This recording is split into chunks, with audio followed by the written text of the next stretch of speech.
Hi guys, welcome back to my English channel roots English by Ajay sir. तो दोस्तों, आप सभी का स्वागत है आप सबका अपना channel roots English by Ajay sir में।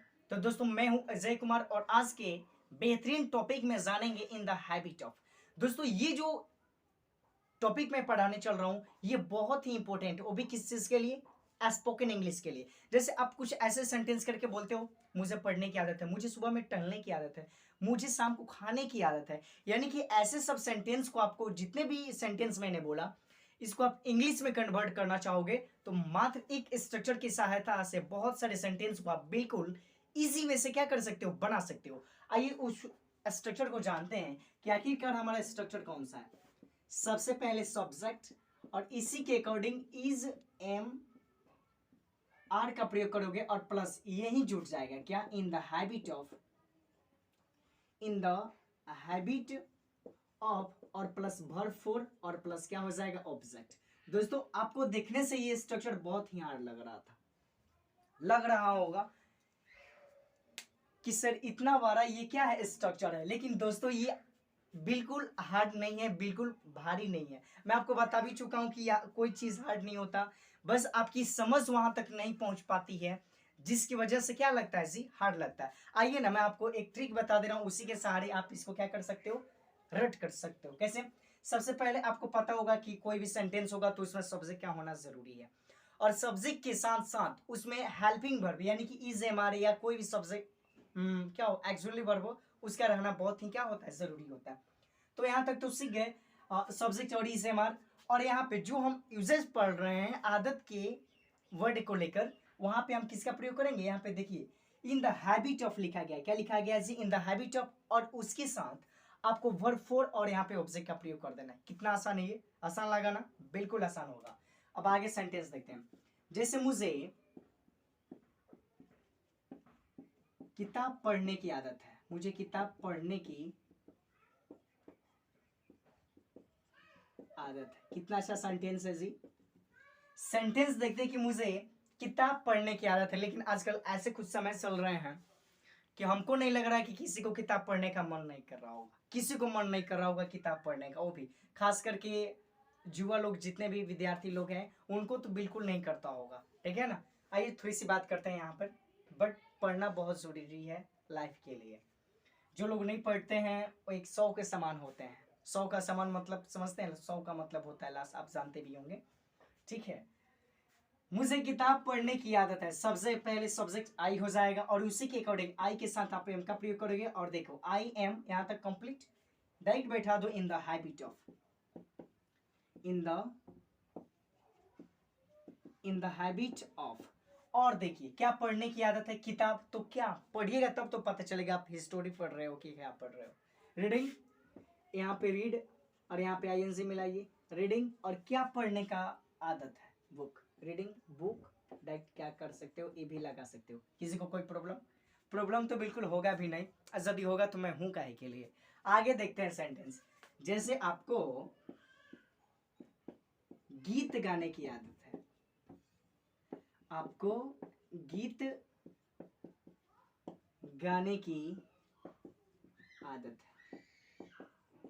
सेंटेंस है कि बहुत सारे मतलब इसमें ऐसे ऐसे आपको मन में कुछ ऐसे फील हो कि सेंटेंस चल रहा था, कुछ ऐसा करके सेंटेंस हो, तो चलाओ मत उसको, उगिलो उसको, बनाने सीखो। आखिरकार ये बनेगा कैसे? नहीं आ रहा तो डायरेक्ट कंप्लेंट करो कि सर ये सेंटेंस नहीं आ रहा, हेल्प करो, बताओ। मैं ना बताऊं तो बोलो। ठीक है, सेंटेंस है कि आपको गीत गाने की आदत है, आपको गीत गाने की आदत है। तो इसको कैसे बनाओगे? यू, इसी के साथ एक्सुलरी वर्ब आर हो जाएगा। You are in the habit of, in the habit of singing a song। Singing song भी हो जाएगा, ये भी लगाओगे तो कोई इशू नहीं है, कोई प्रॉब्लम नहीं है। कितना अच्छा ये सेंटेंस लग रहा है। और भी सेंटेंस देखते हैं। जैसे मुझे क्रिकेट खेलने की आदत है, मुझे क्रिकेट खेलने की आदत है।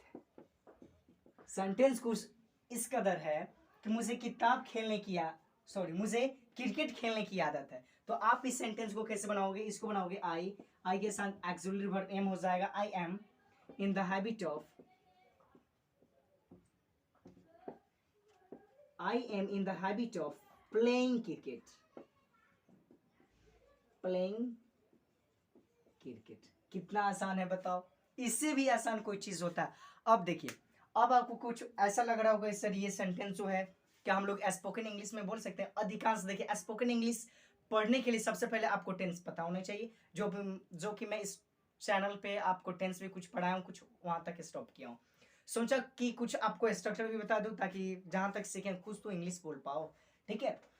तो यहाँ पे ये देखिए कितना इंपॉर्टेंट ये स्ट्रक्चर है। यदि आप इसका निगेटिव भी बनाना चाहोगे तो बहुत सारे निगेटिव सेंटेंस को आप मात्र एक चीज में आपको बता दूंगा तो उसके सारे आप इसका निगेटिव सेंटेंस बना सकते हो। ओके, वो कैसे सीखते हैं। यहाँ पे यदि हमको निगेटिव सेंटेंस इसका बनाना हो, निगेटिव सेंटेंस हमको बनाना होगा तो क्या करेंगे, subject plus is am are और प्लस यहाँ पे नॉट और यहाँ पे ऑलरेडी प्लस है ही, ठीक है, जोड़ देंगे और इन the habit of before object हमारा वहीं का वहीं रह जाएगा। जैसे आइए इसी पे दिखा दे रहे हैं, जैसे मुझे किताब पढ़ने की आदत नहीं है। सेंटेंस क्या है कि मुझे किताब पढ़ने की आदत नहीं है, तो आई am not in the habit of reading book. कितना आसान है। आपको गीत गाने की आदत नहीं है तो क्या करोगे आप, you are not in the habit of singing a song. अरे जहां भैया एक्सुलरी वर्ब है ना, यानी कि हेल्पिंग वर्ब है, आप वहां पे किसका प्रयोग कर दोगे, नॉट क्या एक्सुलरी वर्ब के बाद डायरेक्ट आप नॉट का प्रयोग कर दोगे तो आप सेंटेंस को क्या कर सकते हो बिल्कुल इजी वे से। और यहां पे भी सेंटेंस देख लेते हैं, जैसे आपको गीत गाने की आदत नहीं है, you are not in the habit of singing a song. Okay, मेरे साथ बोलो, आप ऐसे आप रिविजन करोगे तभी आप बोल पाओगे, समझ गए ना। मुझे क्रिकेट खेलने की आदत नहीं है। सेंटेंस क्या है कि मुझे क्रिकेट खेलने की आदत नहीं है, I am not in the habit of playing cricket. आ रहा है ना समझ में। तो दोस्तों एक बहुत प्यारा सा लाइन कहा गया है कि हमें कभी भी किसी की वर्तमान स्थिति देख के नहीं हंसनी चाहिए, क्योंकि कहा जाता है कि सुख और दुख अपने नसीब से मिलते हैं, अमीरी गरीबी से इसका कोई ताल्लुकात नहीं रहता है, ठीक है ना। और भी इसके साथ कहा गया है कि हंसने वाले लोग कभी कभार ऐसे सिचुएशन आ जाते हैं जो महलों में भी रोते हैं, और कुछ ऐसे भी सिचुएशन आते हैं कि रोते हैं। इसलिए मेरे प्यारे दोस्तों कभी भी किसी की वर्तमान स्थिति देख के नहीं हंसनी चाहिए, ठीक है। तो दोस्तों उम्मीद करते हैं कि आप सबको ये वीडियो पसंद आई हो। तो यदि आप सबको ये वीडियो अच्छी लग रही है तो आप अपने दोस्तों में please I request to you, आप अपने दोस्तों में जरूर शेयर कीजिए, कमेंट कीजिए, लाइक कीजिए और शेयर जरूर कीजिए। अभी तक आप हमारे चैनल पे नए हैं तो चैनल को सब्सक्राइब कीजिए और मिलते हैं नेक्स्ट वीडियोज में। तब तक के लिए take care, may God bless you, thank you.